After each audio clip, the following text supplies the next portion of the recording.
Social activist doctor Akurati Kodandaramaiah నేతృత్వంలో ఆదివారం మొక్కల పంపిణీ కార్యక్రమం జరిగింది.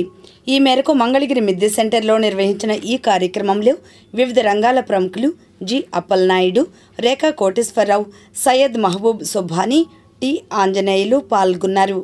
ఈ సందర్భంగా డాక్టర్ ఆకురాతి మాట్లాడారు. మంగళగిరి సిటీ కేబుల్ ప్రేక్షా మహాశైలకు నమస్సుమాంజలి.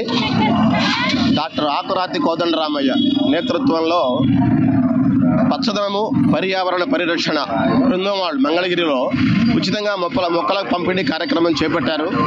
ఈ పర్యావరణాన్ని మనం పరిరక్షించుకోవాల్సిన ఆవశ్యకత ఎంతైనా ఉంది.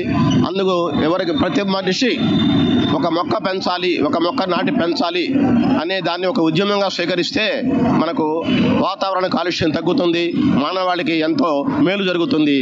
మనకు ఎండలు అధికమైపోతున్నాయి రాను ప్రతి సంవత్సరానికి.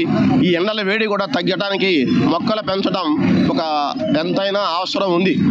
కాబట్టి మేము ఇట్లాగే మిగతా వాళ్ళు కూడా ఎవరికి వాళ్ళు స్వచ్ఛందంగా మొక్కలు పెంచుతూ మేము ఎంతమందికి ఇస్తాం, చాలా లిమిటెడ్గా కొంతమందికి ఇవ్వగలం. అందుకని ప్రతి మనిషి కూడా ప్రతి కుటుంబంలో కనీసం ఒక మొక్కను నాటాలి. మేము ఇప్పుడు పిల్లల పుట్టినరోజునో లేకపోతే దంపతుల వైవాహిక వార్షికోత్సవం మ్యారేజ్ డే అంటాం కదా, అటువంటి అకేషన్లు ఉన్నప్పుడు మనము ఆ రోజున ఒక మొక్క నాటి పర్యావరణానికి మేలు చేసేందుకు కృషి చేస్తారని ఆశిస్తున్నాను.